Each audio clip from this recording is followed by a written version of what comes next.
Eu queria compartilhar algo que está queimando no meu coração nesses dias, em cima de algo que a gente vem construindo aqui, vem falando nos últimos dias. E queria te convidar a abrir a tua Bíblia aí no segundo livro de Reis, segundo Reis, né? No capítulo 4. Amém? Glória a Deus.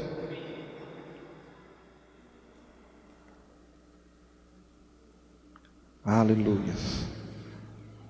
Te adoramos, Senhor, te bendizemos, nós te exaltamos.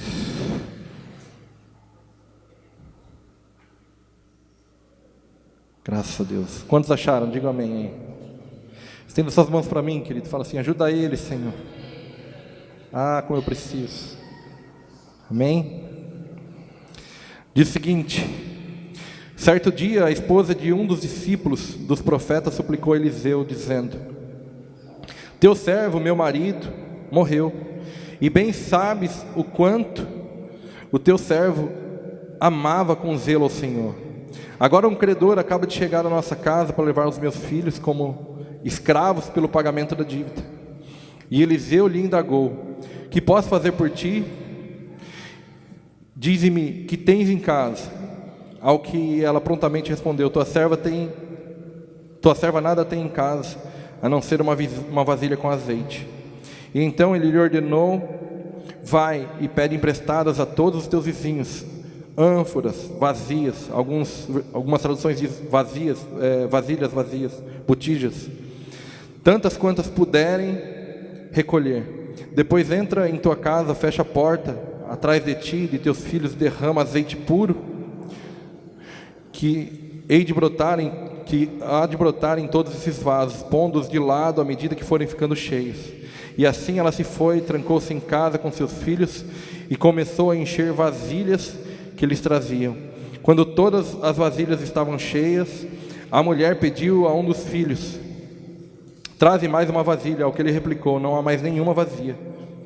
E então aquele azeite parou de correr. E em seguida ela saiu e contou tudo o que passara ao homem de Deus, que lhe orientou, dizendo: pois agora vai, vende esse óleo puro, paga todas as tuas dívidas e viverás em paz, tu e os teus filhos, do que restar da venda. Amém? Curva a tua cabeça, vamos orar. Pai, nós te agradecemos, Senhor, pelo privilégio de podermos estar aqui nessa manhã, de podermos compartilhar da tua palavra. Meu Deus, use-nos como canal do Senhor para falar a vida dos teus filhos. Manifesta, Senhor, aquilo que o Senhor quer manifestar aqui nessa manhã. Estabelece, fala através de nós, que nós sejamos um canal, mas estabelece em cada um de nós aquilo que o Senhor quer estabelecer, Pai. Que não seja eu, mas que seja o Senhor, meu Deus, manifestando e falando a cada um dos nossos corações essa manhã, em nome de Jesus. Amém? Graças a Deus. Sabe, eu tenho dito aqui nesses dias sobre tempos de transição, sobre homens de transição, né? E tenho falado e refletido também um pouquinho sobre ciclos, porque nós entendemos que o tempo que nós estamos vivendo, não só pessoalmente, não só como indivíduo, como família, mas como congregação e como igreja, é um tempo de ciclo, de encerramento de um ciclo, de início de um outro e um tempo de transição. Sabe, e eu estava meditando nessa palavra nesses dias, e às vezes a gente lê tantas vezes ela, né? E passa por tantas vezes por esse texto, mas algumas coisas elas geraram vida dentro de mim nesses dias, né? E eu queria compartilhar com vocês alguns aspectos, porque a primeira coisa que nós precisamos entender é qual a estação que nós estamos vivendo, né? Além de ser a estação do inverno, dá para ver porque nós estamos frio hoje, né? Mas qual a estação, qual a temporada da nossa vida em que nós estamos inseridos, que nós estamos vivendo? Sabe, essa é a primeira pergunta que você precisa se fazer, né? Porque assim como nós falamos esses dias sobre Moisés, sobre Josué, sobre Jesus, sobre João Batista, homens que estão transicionando, que transicionaram todo um povo, todo um tempo, nós estamos vivendo a virada de um ciclo, e a primeira coisa que eu preciso fazer é me posicionar em que local eu estou, em que lugar espiritual eu estou inserido no tempo da igreja. Sabe, às vezes nós vivemos um descompasso, né, dentro das nossas temporadas, dos nossos ciclos. E uma coisa que nós vamos fazer nesse dia é entender qual é o lugar em que nós estamos inseridos, para que a gente possa se adequar, para que a gente possa adequar a nossa movimentação, para que a gente possa fazer uma leitura correta da estação e agir como tal. Talvez uma ilustração que fique bem clara hoje, que seja bem fácil de entender, é o seguinte: você imagina alguém aqui de roupa de piscina, dentro deste lugar hoje? Se alguém entra ali de calção e de camiseta regata, você vai falar: cara, esse cara está louco, tem algum problema com ele, ele não está normal, né? E é interessante de que, se nós não compreendermos a temporada, o tempo que nós estamos e como nós estamos nos movimentando, nós vamos nos movimentar de maneira errada.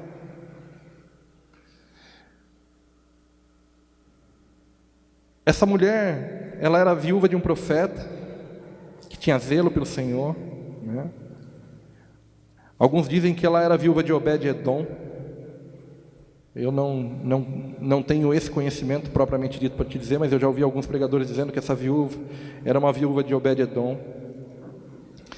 Mas era alguém que amava muito ao Senhor, alguém que tinha zelo pelo Senhor, alguém que durante muito tempo serviu, se dedicou ao Senhor e tinha, né, uma certa condição, uma boa condição, até que num determinado momento a história dessa família, a história dessa mulher, dessa viúva, ela transiciona.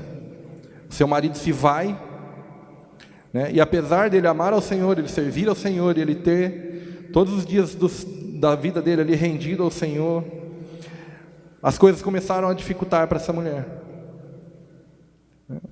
E você sabe que é interessante que se nós analisarmos as nossas vidas individualmente, não só num contexto econômico do nosso país, mas como nós estamos nesses dias, e como a igreja está nesses dias, né? Durante muito tempo, nós negligenciamos querer ouvir ao Senhor, e fazíamos as coisas todas do nosso jeito, né? Eu falo até mesmo por mim.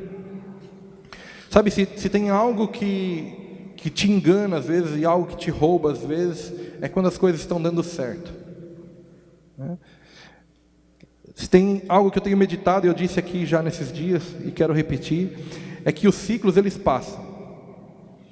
Quando você estiver numa temporada muito boa, você pode desfrutar dela com intensidade, se agarra nela, que ela vai passar. E quando você estiver numa dificuldade muito grande, também tem esperança, se renove, porque a dificuldade vai passar. Nós vivemos ciclos e temporadas, queridos, né? E essa mulher, ela viveu um tempo com o marido dela diante do Senhor, e estava tudo bem, a casa dela sendo suprida, mas quando o profeta vem a faltar, ela começa a ver a casa dela em dificuldades, ela começa a ver credores batendo a sua porta e querendo pegar os seus filhos. Sabe, aqui quando fala de filho, está falando num contexto muito mais amplo do que simplesmente vir e pegar uma criança nossa. Aqui está falando de herança. Sabe que muitas vezes os ciclos, eles vão nos provar, querido, e eles vão tentar tirar de nós a herança que Deus nos deu. A Bíblia diz que os nossos filhos, eles são herança do Senhor para as nossas vidas. Então, o depósito do Senhor no dia mau, se nós não vigiarmos, se nós não compreendermos, se nós não estivermos sintonizados naquilo que está acontecendo, se nós não conseguimos compreender de forma não só espiritual, mas de forma prática, como é que nós estamos nos movimentando, nós tendemos a perder aquilo que o Senhor depositou sobre nós. E a herança não fala só de aspectos de bens materiais ou físicos. Sabe, uma herança que normalmente nós perdemos numa situação adversa, num ciclo adverso, é a fé. A fé é um dom de Deus, não é? A fé é colocada em nós pelo Senhor, não é? E uma coisa que nós perdemos, uma das primeiras coisas que nós perdemos no tempo de adversidade é a fé. Quando nós mais precisamos dela, quando nós mais estamos necessitando que ela seja gerada em nós para que nos ajude a passar por aquele ciclo, ela é roubada. Agora, ela é roubada por quem? Às vezes pelo inimigo e às vezes por nós mesmos. Por quê? Porque nós não compreendemos aquilo que nós estamos inseridos, aquilo que nós estamos vivendo. Sabe, eu fico imaginando essa mulher, quantas coisas, né, passaram pela cabeça dela. E trazendo para um aspecto prático, quantas vezes ela não se questionou, ela falou: Senhor, meu marido servia o Senhor por tanto tempo. Quantas vezes aqui você já não se pegou conversando: Senhor, mas eu não mereço isso que eu estou passando, ou não é justo isso que eu estou passando. Olha, às vezes a gente tem coragem de chegar ao Senhor e dizer que determinada situação não é justa, como se nós pudéssemos sentar numa cadeira de juiz. A semana passada mesmo a gente estava conversando com um casal, e eu disse ao rapaz: olha, não senta nessa cadeira, porque essa cadeira não é tua. Ele falou: que cadeira? Eu falei: essa cadeira é de julgamento.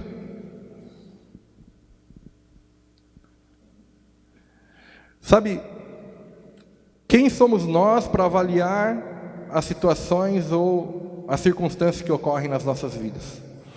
Sabe, eu preciso compreender que as estações, né, as temporadas, aqui, os ciclos da minha vida, além de ser estabelecidos pelo Senhor, eles também são cooperados ou estabelecidos por mim mesmo.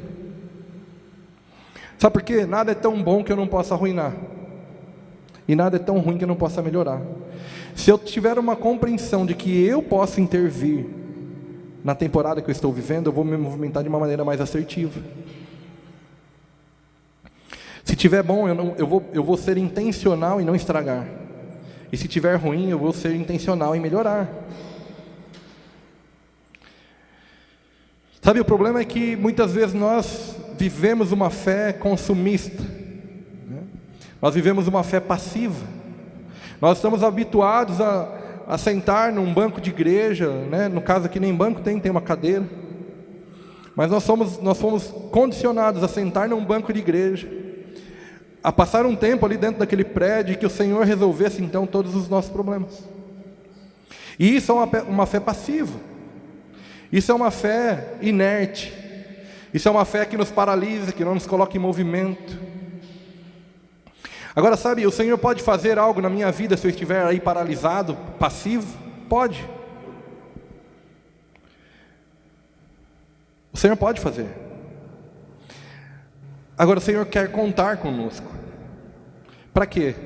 Não só para que a gente tenha a possibilidade de trabalhar e de estar mais relacionado com Ele, e de trabalhar ouvindo a Ele e em conjunto com Ele, mas para que nós aprendamos a discernir e para que nós aprendamos a não entrar mais em determinadas situações às vezes.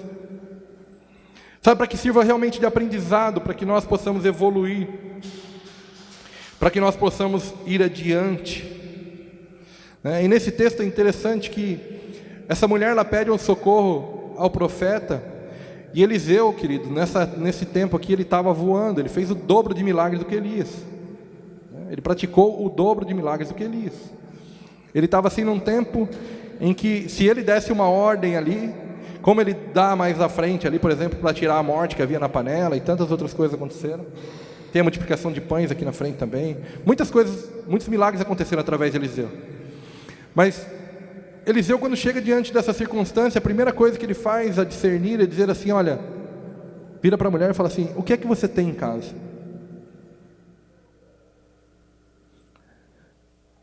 Então, além de você precisar entender qual é a circunstância que você está vivendo, qual é a situação que você está vivendo, você precisa compreender o que é que você tem que vai contribuir para te tirar dessa situação. Sabe, você nunca vai estar desamparado pelo Senhor, mas também você nunca vai estar tão vazio que você não tenha nada para se movimentar na direção dele. Sempre tem algo dentro de você. O Senhor, na verdade, quando Ele soprou sobre ti o fôlego de vida, Ele colocou dentro de você tudo aquilo que você precisava para desenvolver e para viver o plano perfeito na tua vida. Tudo aquilo que você precisa, todo favor do Senhor, querido, não está em um homem, não está em um prédio, não está em nenhuma coisa material, mas está dentro de você. Só que as circunstâncias, elas nos cegam. As circunstâncias, elas nos paralisam. E ainda que muitas vezes nós compreendamos a situação que nós estamos, nós não achamos, não encontramos nada dentro de nós para que a gente consiga reagir. E sabe o que é interessante? Às vezes a gente está ali padecendo por uma situação, por uma circunstância, durante um bom tempo, e nós não vemos, aí vem alguém, chega assim, olha, fala assim, cara, por que você não faz isso? Você fala assim, uau, não estava aí, não é possível. Isso aí estava aí. Precisa vir alguém de fora, olhar para você, para dizer aquilo que você tem, que vai te tirar da mesma situação. Você compreende? É como alguém que está sofrendo por uma crise de ansiedade, de pânico, de depressão, que está muito em pauta no tempo de hoje. Ela vai ao psicólogo, não é? Normalmente é um trabalho conjunto entre psiquiatra e psicólogo. E chegando lá no psicólogo, o psicólogo faz o quê? Ouve. A pessoa chega lá e fala, e o psicólogo ouve. Aí no final, nos 3 minutos final lá, ele vai falar assim, por que você não faz isso? Você fala, uau, como esse cara é inteligente. Não, foi você que disse para ele. Ele só, de tudo aquilo que você falou para ele, ele só pegou a circunstância, a situação que precisa ser mudada e ativada dentro de você e te devolveu.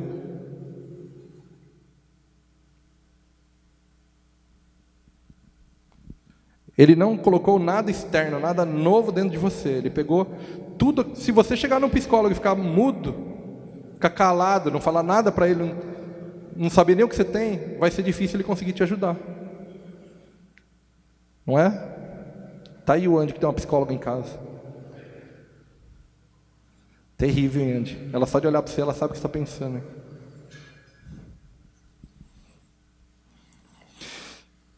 Queridos, nós precisamos compreender quais são as circunstâncias que nos movem e o que nós temos. Sabe, e algo que nós podemos fazer nesses dias é irmos ao Senhor, sentarmos no nosso divã do Senhor ali e buscarmos dentro de nós quais são as respostas que nós precisamos. Sabe, às vezes não muda nada. Eu testemunhei aqui na semana passada que nós estamos vindo numa temporada muito desafiadora, assim, num tempo bem complexo para a gente encaixar as peças aí. E isso, durante algum tempo, durante bastante tempo, vem nos desafiando e muitas vezes nos abatendo. E eu vinha num tempo assim de muita preocupação, de muito abatimento e tal. Até que, num determinado dia, através de um tempo, de uma oração, algo virou dentro de mim. E eu compreendi coisas que eu não estava compreendendo. Num tempo, numa oração. E sabe, no aspecto exterior nada mudou. As circunstâncias externas, elas não mudaram. Mas dentro de mim uma convicção mudou. E gerou dentro de mim o quê? Aquilo que eu precisava para sair daquela circunstância. Gerou dentro de mim a fé que estava sendo roubada. Gerou dentro de mim a convicção de um cuidado que muitas vezes estava sendo esquecido. Sabe, nós precisamos realmente uma mudança de mentalidade, querido. Nós precisamos entender que nós vamos cooperar com o Senhor, com o céu. Essa viúva, quando ela entende, ela fala assim, olha, eu não tenho nada aqui, eu só tenho um pouquinho de azeite. Eu não tenho nada, é a primeira resposta dela. A segunda é, eu só tenho um pouquinho de azeite. Nós sempre vamos achar que nós não temos nada, e quando nós encontrarmos alguma coisa, a gente vai achar que aquilo não serve. Porque ela deve ter olhado para aquele pouco de azeite e falou assim, cara, isso aí deve dar uns 10 reais, deve dar uma refeição. Porque nós temos uma capacidade incrível de diminuir aquilo que nós carregamos. Nós temos uma capacidade ímpar de diminuir aquilo que nós carregamos. É impressionante como as pessoas às vezes valorizam mais aquilo que nós temos e aquilo que nós somos dentro de nós do que nós mesmos. E isso é falta de uma convicção e de uma identidade firmada no Senhor e de relacionamento com Ele. Porque quanto mais eu olho para o Senhor, mais eu me vejo. Se nós somos feitos e gerados à imagem e semelhança de Deus, quanto mais tempo eu gasto com Ele, quanto mais eu olho para Ele, mais eu me vejo. Então, o desconhecimento a respeito de mim mesmo, ele não é outra coisa senão falta de relacionamento com Deus. O que é que eu preciso fazer para me alinhar, para entender, para compreender, para discernir e me relacionar com o Senhor? E nós buscamos tantas coisas, nós gastamos tempo muitas vezes murmurando, reclamando, gastamos tempo muitas vezes tentando convencer Deus de que nós somos uns coitados e que aquela situação é injusta, e que todos ao nosso redor estão com problema e nós estamos corretos. Não, isso não acontece com você, só comigo, né? Isso não acontece contigo, só comigo. Sabe quando você olha e fala, Deus, não é possível. Cara, olha o que ela está fazendo para mim, olha o que ele está fazendo para mim, olha o que aconteceu. Isso não é certo. Aí eu fico imaginando Deus assim, de braço cruzado, olhando e falando, tá, e aí? Sabe, às vezes, quando os meus filhos arrumam lá algum enguiçozinho, seja na escola, seja na escolinha aqui, seja brincando, a primeira coisa que nós fazemos é tentar deixar eles se resolverem, não é? A gente não vai lá intervir. Vai intervir se estiver machucando, se tiver com um problema mais sério. Mas quando duas crianças começam ali a ter alguma indisposição entre elas, o que nós fazemos é deixar com que elas tentem se resolver. E isso é sadio. Porque se nós também protegermos eles, criarmos uma bolha,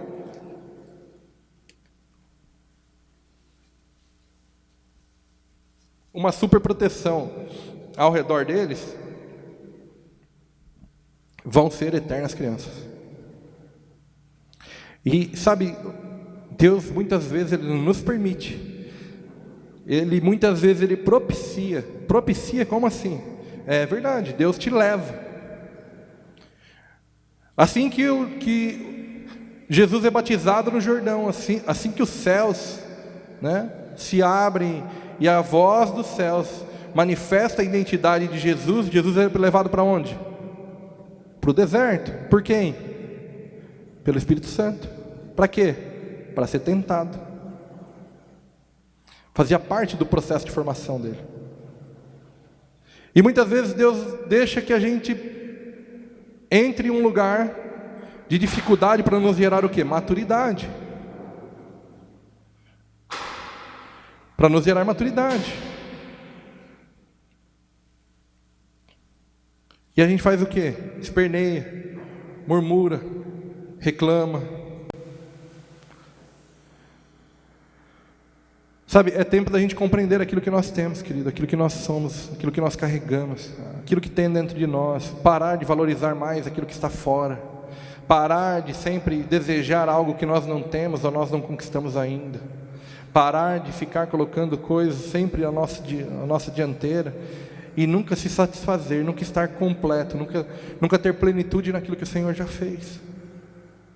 Ah, mas e amanhã? Cara, amanhã é amanhã. A gente se preocupa tanto com amanhã que a gente não vive hoje. E amanhã de repente tudo se resolveu. Ou de repente não também, está tudo certo. Agora e hoje? Quanto eu estou sendo intenso no dia de hoje?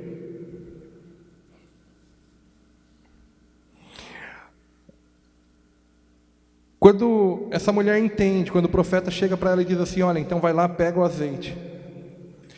Ele dá um outro comando na sequência, dizendo assim, olha, vai e pede botijas vazias, pede vasilhas vazias para os teus vizinhos. Sabe, se tem algo que eu preciso entender nesse tempo, querida, é que eu não consigo me movimentar sozinho. O milagre do Senhor, ele sempre está condicionado, né, as minhas atitudes e as atitudes dos meus irmãos para comigo. É por isso que a intercessão ela tem tanto, né, tanto agrado diante do Senhor, porque é quando eu não me importo mais com as minhas causas, com as minhas demandas, e eu passo a me importar com a demanda de outro. E nesse momento eu conecto o meu coração ao coração do Senhor. Eu entendo, eu compreendo qual é a natureza do Senhor. Porque o Senhor, Ele tem uma característica altruísta e nós temos uma característica egocêntrica. Mas quando eu coopero com os meus irmãos, quando os meus irmãos cooperam comigo, é como o Salmo 133, né, que nós citamos no começo. Ó, quão bom e quão suave é que os irmãos vivam em união. Agora o problema é que no momento da dificuldade, né, os nossos falsos amigos, esses sozinhos já se vão. A nossa casa está sempre cheia, mas bastou um baquezinho. Você não precisa nem entrar numa crise. Se você entrar numa meia crise, você já... difícil vai ser você achar até sua esposa dentro de casa. Então, no momento de crise, os falsos já vão de lado, né? Você não precisa tirar, ele sai sozinho. Mas sabe, tem uma meia dúzia ali de verdadeiro que fica, querido. E aí nós temos a opção de cooperar, de entender e de pedir o socorro, de pedir ajuda, né? De muitas vezes até nos expormos ou nos humilharmos ou qualquer coisa assim diante da nossa natureza orgulhosa. Porque às vezes o simples fato de eu pedir ajuda para mim é uma humilhação e não é. O Senhor não quer te humilhar com isso. Ele quer te fazer entender que você faz parte de um todo. Ele quer só que você não seja orgulhoso, não seja soberbo. Mas essa mulher, ela tem que ir pedir aos vizinhos o quê? As vasilhas. Ela tinha o azeite. Ela tinha a essência daquilo que Deus queria usar para abençoá-la. Mas ela precisava do outro. Ela precisava dos outros. E ela teve que se movimentar. Ela teve que sair daquele processo de inércia, de reclamação, de olhar a circunstância contrária, né, de reivindicar a Deus, né. Sabe, a mentalidade que nós tivemos como igreja durante muito tempo precisa ser arrancada de nós, querido, né? Nós cantávamos: restitui, Senhor, eu quero de volta o que é meu. Isso não cabe, não existe. Isso nos tornou imaturos, mimados. Como que eu posso cantar ao Senhor para Ele restituir? Eu posso dar uma voz de comando ao diabo para Ele restituir, não ao Senhor. Ao Senhor a Bíblia me ensina que, como Jó falou, glória a Deus, Deus me deu, Deus tirou. E tudo bem. A soberania de Deus, querido, ela vem em primeiro lugar. E nós precisamos sair dessa zona de inércia. Nós precisamos entender o que nós temos e nós precisamos da cooperação dos outros para nos ajudar a sair dessa circunstância. E é interessante que ele segue adiante aqui o texto e diz que ela obedeceu o profeta, ela entrou, ela se trancou. Sabe, eu preciso de obediência à voz do Senhor. Primeiro que eu preciso ouvir a voz do Senhor de maneira clara, né? Eu preciso compreender a movimentação, mas assim que eu ouço, eu preciso obedecer. Agora, sabe o que é doido? É assim, nós estamos passando por um momento de dificuldade, nós estamos no meio da tempestade, vamos dizer assim. Aí a gente se bate, não consegue sair daquela situação. Aí a gente busca sempre, né, na nossa racionalidade, a ajuda daquele que a gente tem convicção que vai poder nos ajudar. E também, muitas vezes nós falhamos nessa tentativa. E aí a gente continua se batendo e não sai daquilo. E aí quando nós vamos para o Senhor, e o Senhor fala assim: cara, faz isso. Não, isso aí não faz sentido. Cara, eu tentei até agora com a minha vontade, eu tentei até agora com o meu conhecimento, eu tentei até agora com a ajuda e conhecimento daqueles que me cercam. E quando Deus fala, eu não quero obedecer porque não faz sentido. Então essa mulher, ela precisou ouvir o profeta, ela precisou o quê? Obedecer. Se submeter ao quê? Aquilo que o Senhor queria fazer. Deus não podia simplesmente mandar ali o recurso necessário, fazer aparecer botijas cheias ali, fazer aparecer dinheiro para aquela mulher, fazer alguém abrir aquela porta e dar um dinheiro para ela. Deus poderia fazer de muitas formas, querido. Agora, se Deus falou: pega a botija com seus vizinhos, pega esse pouco de azeite, se tranca no seu quarto, cara, obedece. Ah não, mas não faz sentido, vai dar trabalho, vou ter que me trancar, vou ter que obedecer. Que vão pensar de mim, né? Cara, não. Sabe, é tempo de nós, como igreja, despertarmos, querido. Ou nós vamos viver o resto da vida como filhotinhos aí, agarrados numa mamadeira. Ou nós entramos num lugar de maturidade em Deus, e isso não está falando sobre tempo. Quanto tempo eu sou convertido, quanto tempo eu tenho de casa, sabe? Porque maturidade não está relacionado ao tempo cronológico. Tem homens com 16 anos e tem meninos com 40. A maturidade, ela não está relacionada ao tempo cronológico. Então não é quanto tempo faz que eu conheço o Senhor, que eu me relaciono com Ele. Diferente do que a gente sempre entendeu, muitas vezes de maneira equivocada, de que quanto mais tempo eu tivesse servindo ao Senhor, mas, cara, se você não se movimentar, se você não caminhar na direção da maturidade, não vai adiantar nada. Você pode ficar 100 anos, você vai ser um imaturo. Se você não compreender que você precisa deixar a sua zona de conforto para se movimentar naquilo que Deus quer, você não vai sair da circunstância que está te afligindo, querido. Você vai ficar paralisado no teu medo, na tua culpa. Você não vai conseguir, sabe, romper. Eu acho que a palavra que nós precisamos, que eu tenho buscado nesses dias, eu tenho orado em cima disso, é rompimento. Sabe, a sensação que eu tenho, queridos, isso eu vou falar no aspecto espiritual e como igreja, tá? A sensação que eu tenho é que nós estamos batendo assim, tipo numa lona, num plástico. E a gente tenta atravessar isso e não consegue. A gente tenta atravessar e não consegue. A gente tenta atravessar, mas sabe, a convicção que eu tenho é que a gente precisa bater e insistir até romper. E nós vamos atravessar.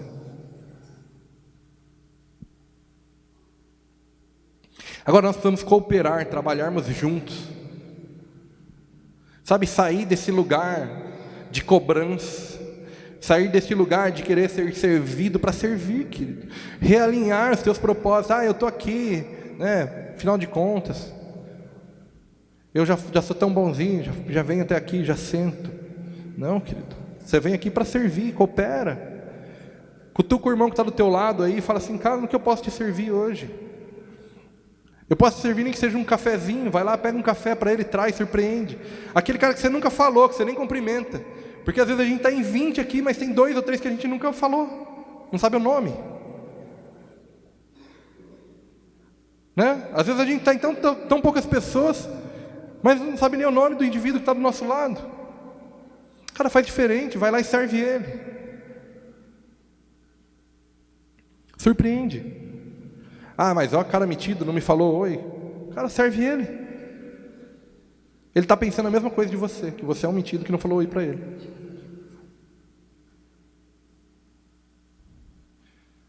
Sai desse lugar de murmuração, esse lugar de vitimismo. Ô céus, ouvindo, amém, nada acontece, estou aqui. Acontece com o meu vizinho, acontece com o ímpio, acontece com o macumbeiro, acontece, só não acontece comigo. Cara, a gente está olhando tudo e reclamando que acontece com todo mundo. Cara, olha para você.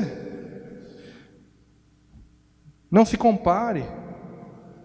Sabe, o nosso problema é que a gente está muito focado no que o Senhor está fazendo fora e não olha dentro.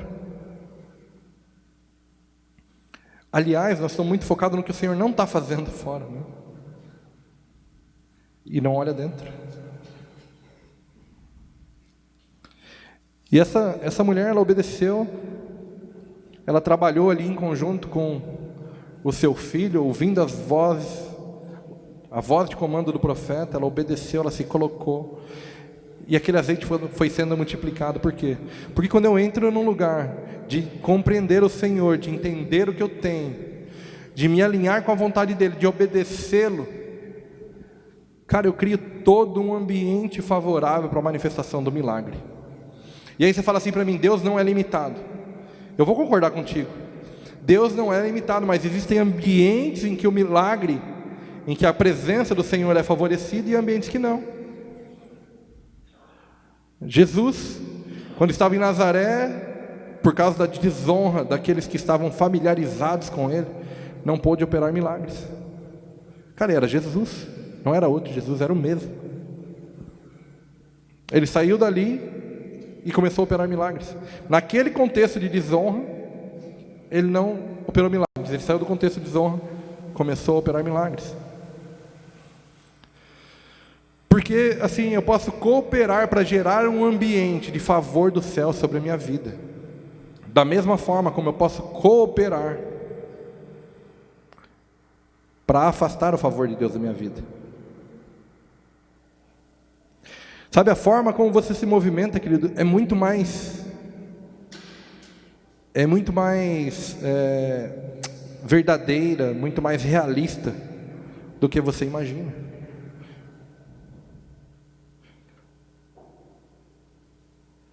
Sabe, os teus pensamentos, as tuas decisões, as tuas atitudes, elas vão gerar consequências em você.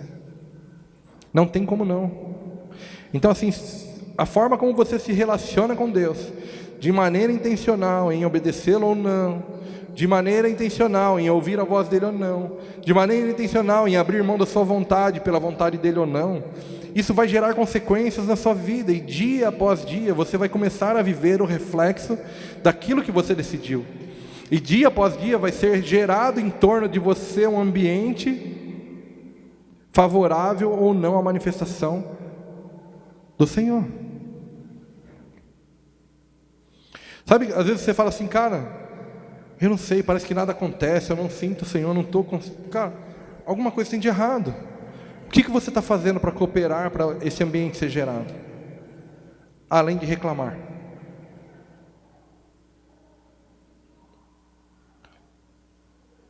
Sabe, existem coisas que elas fogem ao nosso alcance, elas já não estão mais diante do nosso alcance, não estão mais diante do nosso controle.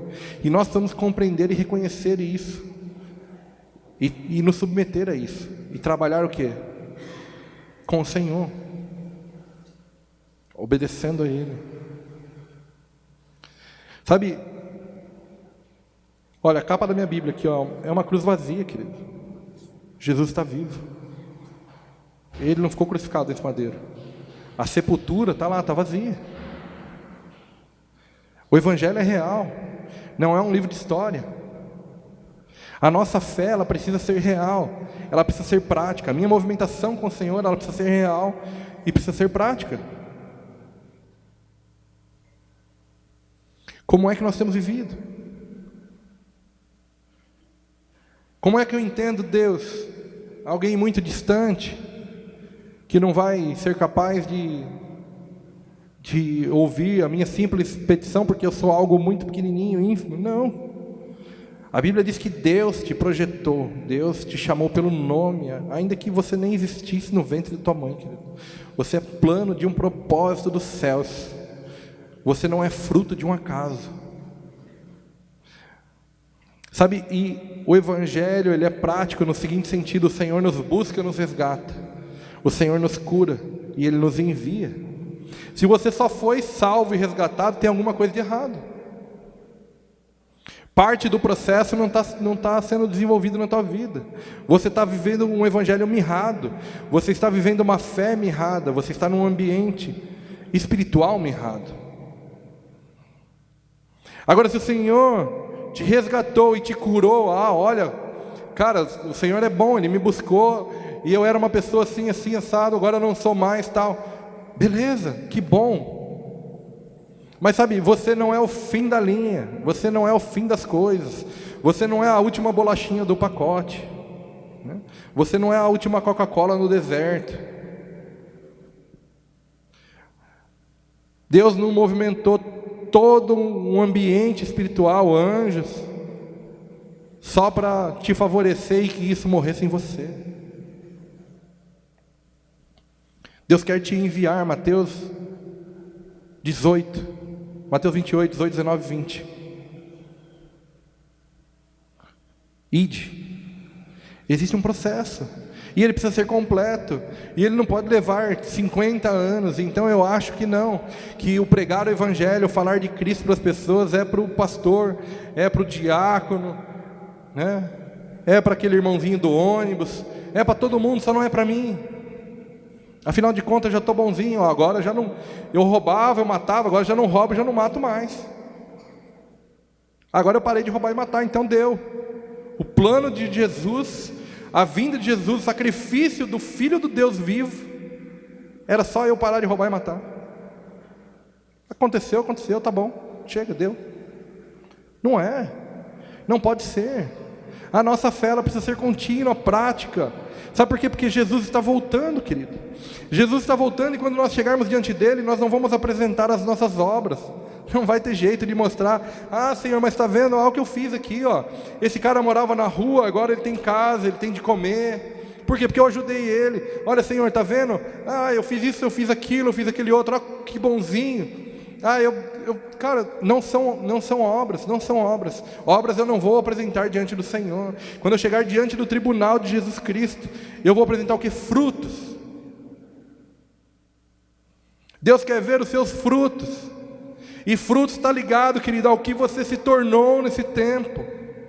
O quanto tem de paz, o quanto tem de mansidão, de benignidade, de bondade. O quanto tem das características dele em você. Isso são frutos.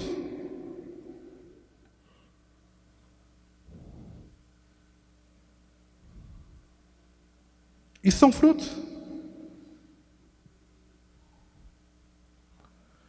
Então é tempo da gente realmente romper. Sabe, o meu clamor nesses dias é por um rompimento, para que a gente consiga sair desse lugar de paralisia. E eu não estou falando nós como congregação aqui, como COD, não. Eu estou falando como igreja do Senhor, né? O Senhor não vai chegar buscando uma placa, vai falar: ah, essa é a comunidade de discípulos. Ah, esses caras aí são top, né? Não vai dizer isso. O Senhor vem buscar uma noiva, uma igreja branca, sem mácula nem ruga. E nós vamos cooperar para que ela assim ela esteja e assim ela se apresente. Nós vamos saber ser o quê? Nós vamos ser adornadores da noiva. Sabe aqueles que preparam a noiva? Homens e mulheres que vão preparar a noiva de Cristo. Esse é o propósito da tua vida, querido. Você não nasceu só para pagar boleto, não.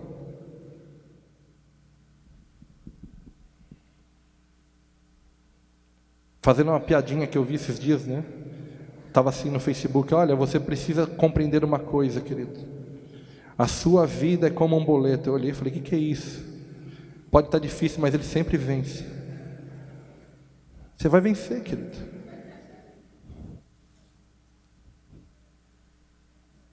Então a convicção que você tem que ter que o boleto vence. Você vai vencer também.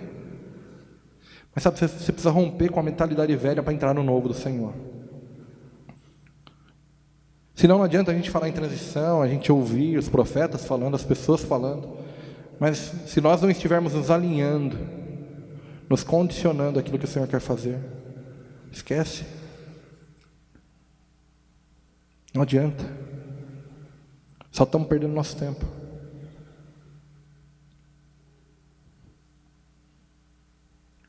Ainda que o nosso sacrifício de chegar aqui no dia de hoje com 8 graus lá fora seja contemplado pelo Senhor, mas se eu não me adequar à movimentação dele, não adianta.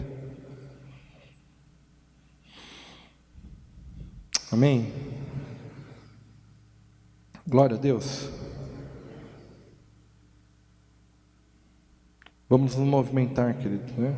Seja como o irmão Eudes lá no fundo, ó. Vai todo mundo olhar agora para você, Eudes. Está lá se movimentando, acho que é por causa do frio. Fazendo polichinelo lá. Vamos nos movimentar, sair desse lugar de paralisia. Rompa, né? Não é por favor a mim, por favor ao teu cônjuge, não é, né, porque alguém precisa disso, é porque você precisa desse rompimento. É porque você precisa desse confronto com o quê? Cara, nós vamos ser confrontados pela palavra, pela verdade. A Bíblia ela não pode ser algo para mim estudar, para pregar para alguém. Ela precisa me cortar primeiro. Até que isso gere vida em mim. Quando o Senhor fala que é Ele quem faz a ferida e Ele cura, cara, a Bíblia ela faz a ferida e ela cura. A palavra ela faz a ferida em mim e ela cura. Amém?